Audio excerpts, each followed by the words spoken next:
Assalamu alaikum, my dear students. Bismillahir Rahmanir Rahim. Class 7th, subject mathematics, topic direct and inverse proportions.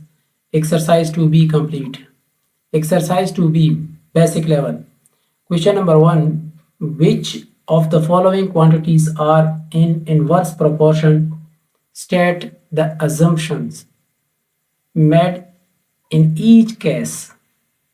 मतलब नीचे आपको parts given है A B C D E. इन सारे parts को गौर से देखें ये क्वांटिटीज इनवर्स प्रोपोर्शन के है कि नहीं है।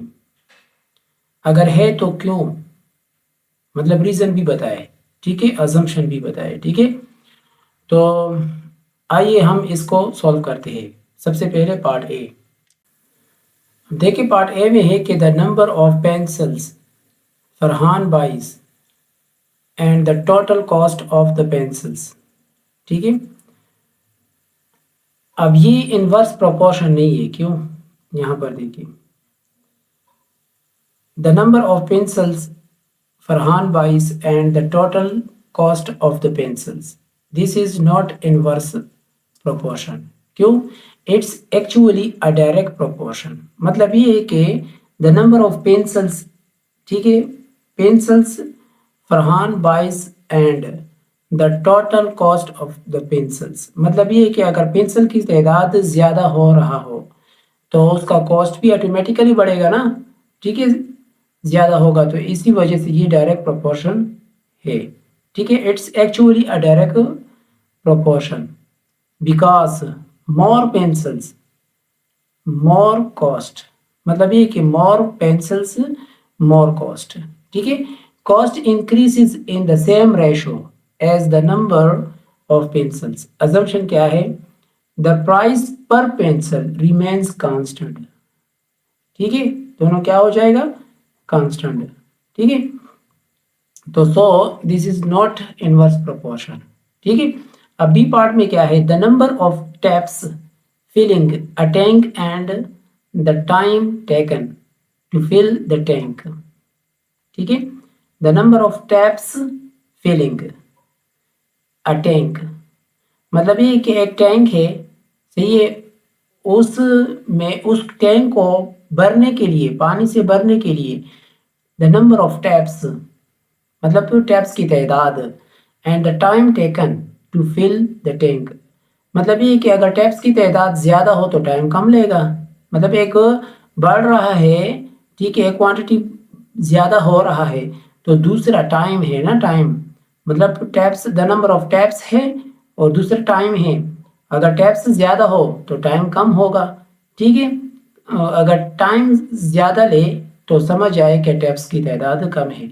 तो this is an inverse proportion, ठीक है। More taps less time needed.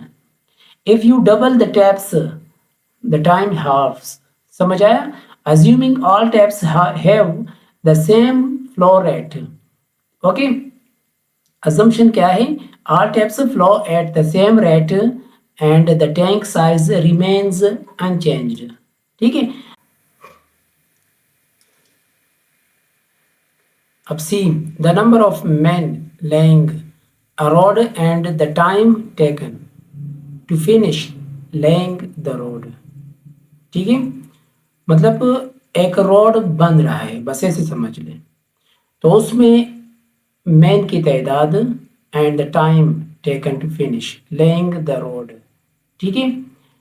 तो अगर तादाद ज़्यादा हो तो टाइम कम लेगा, ठीक है। और अगर टाइम ज़्यादा ले तो समझ है कि तादाद कम है। तो ये क्या हुआ? इनवर्स प्रोपोर्शन, ठीक है। This is an inverse proportion. More man less time required. If the number of workers is doubled, the work gets don't the work gets done in half the time. assumption क्या है? all men work at the same rate, the length and difficulty of the road stays constant। समझ आया? अब next है D, the number of cattle to be fed and the amount of fodder. ठीक है, तो D क्या है, ये इनवर्स नहीं है। कैसे इनवर्स नहीं है, मोर कैटल है ना, ठीक है, तो मोर फॉडर रिक्वायर्ड है, मतलब बोथ क्वांटिटीज इंक्रीज टुगेदर। अगर कैटल ज़्यादा हो तो मोर फॉडर होगा, ठीक है, अगर कैटल कम हो तो लेस फॉडर होगा, ठीक है। तो so this is a direct proportion not inverse. Okay, assumption क्या है, each animal eats the same amount of fodder, answer not inverse proportion. Okay, अब ई part, the number of cattle to be fed and the time taken to finish a certain amount of the fodder। ठीक है, if more cattle are eating they will finish the fodder faster, so more cattle less time to finish, this is inverse proportion। समझ आया, assumption क्या है, each animal eats at a constant rate and the total fodder is fixed, answer inverse proportion. ठीक है, अब next है question number 2, eight man can build a bridge in 12 days, find the time taken for 6 men to build the same bridge, state the assumption made। देखिए, understand the relationship, more man less time, मतलब यहाँ पर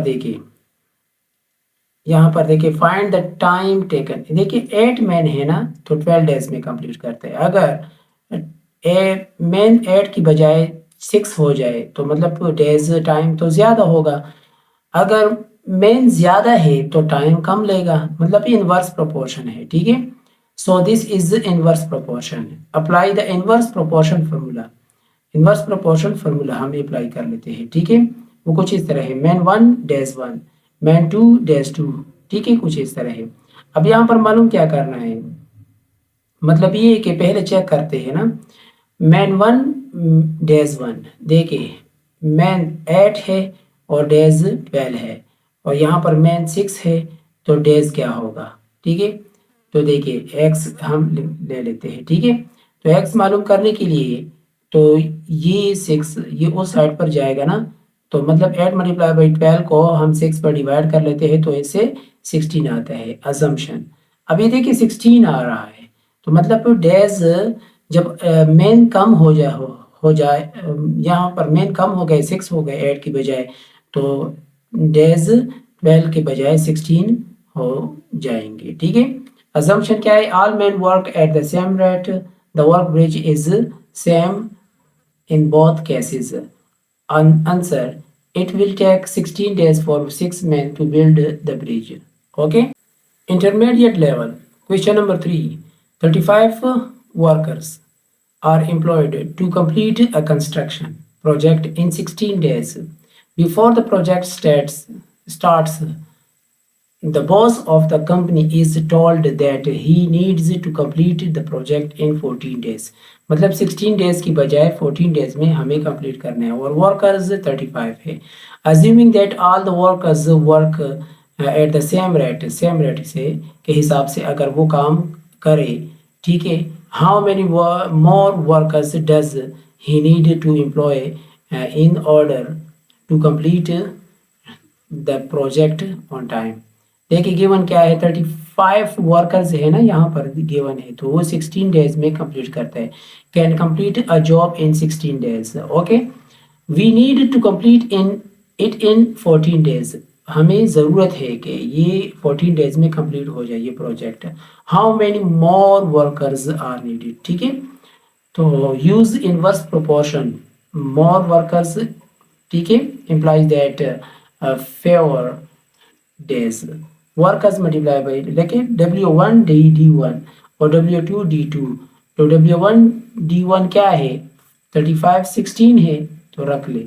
W2 वो मालूम नहीं है, वो उसकी जगह पर हमने X रख लिया, और डैश मालूम है D2, तो वो 14 रख लिया, तो ये 14 उस साइड पर ले जाए, मल्टीप्लाई है ना, तो उधर डिवाइड हो जाएगा, तो x equal to 35 multiply by 16 divided by 14, तो इससे 40 आता है। ठीक है, तो find how many more workers, तो 40 तो डी मतलब ये W2 है। ठीक है, 14 डेज में कंप्लीट करने के लिए, तो टोटल वर्कर्स 40 है, तो मतलब कितने इजाफा करना है, मोर वर्कर्स की ज़रूरत है। तो 40 माइनस 35 है, तो 5 more workers. Assumption all workers work at the same constant rate. ठीक है, तो ये हो जाएगा। ठीक है, अब नेक्स्ट है question number 4। Question number 4, a consignment of fodder can feed 1260 cattle for 50 days. Given that all the cattle consume the fodder at the same rate, okay? तो मतलब ये कि 1260 कैटल वो 50 डेज में फॉडर हो जाता है। ठीक है, फीड करते हैं। तो ये कह रहे फर्स्ट पार्ट में, the number of cattle and equal consignment of fodder can feed for 75 days. और सेकंड पार्ट में है the number of days, days मालूम करें, और फर्स्ट पार्ट में द नंबर ऑफ कैटल है। ठीक है, an equal consignment of fodder can last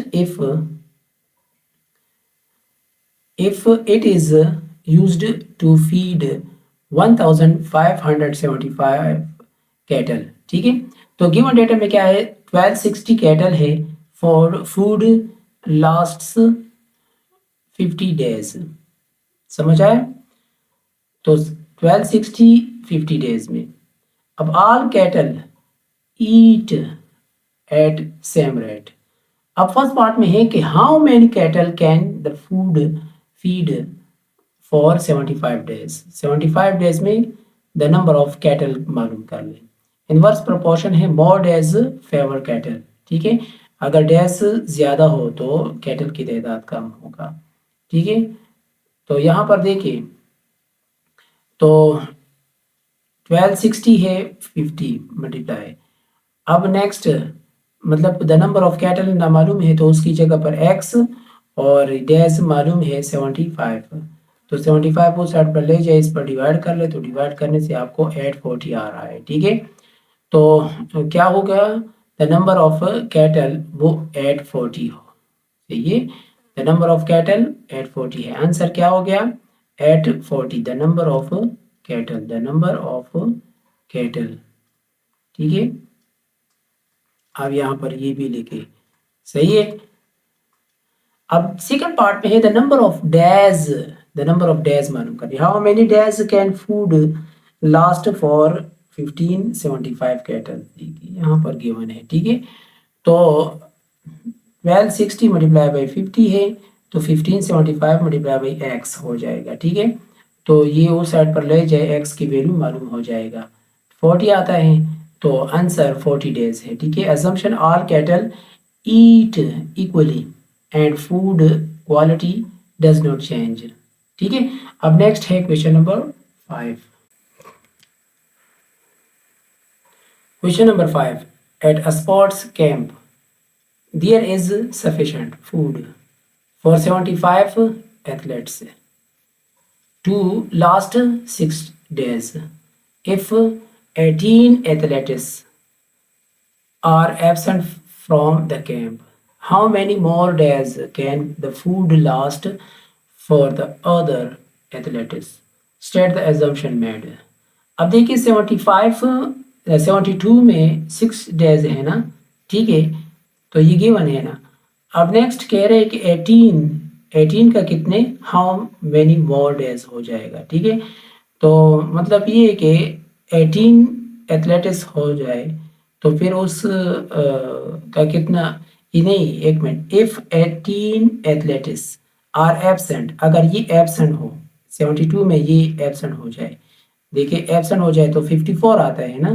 ठीक है, तो 54, how many more days can the food last for the other athletics. ठीक है, तो find how many more days food will last.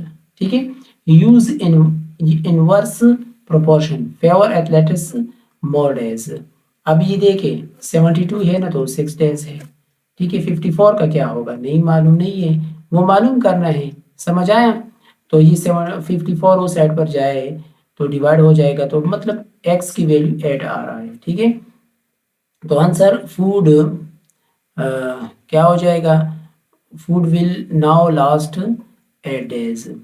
अब एक्स्ट्रा डेज क्या हो, तो 8 माइनस 6, तो इसी 8 से 6 माइनस कर तो 2 मोर डेज। ठीक है, तो मतलब इसके साथ यहाँ पर 6 की जगह पे 2 मोर डेज लेंगे। ठीक है, अगर 18 कम हो जाए। सही है। assumption all athletes eat the same amount, no food is wasted or added। ठीक है, मेरे चैनल को नए आए हो अभी तक सब्सक्राइब नहीं किया है तो काइंडली सब्सक्राइब करें। Thank you.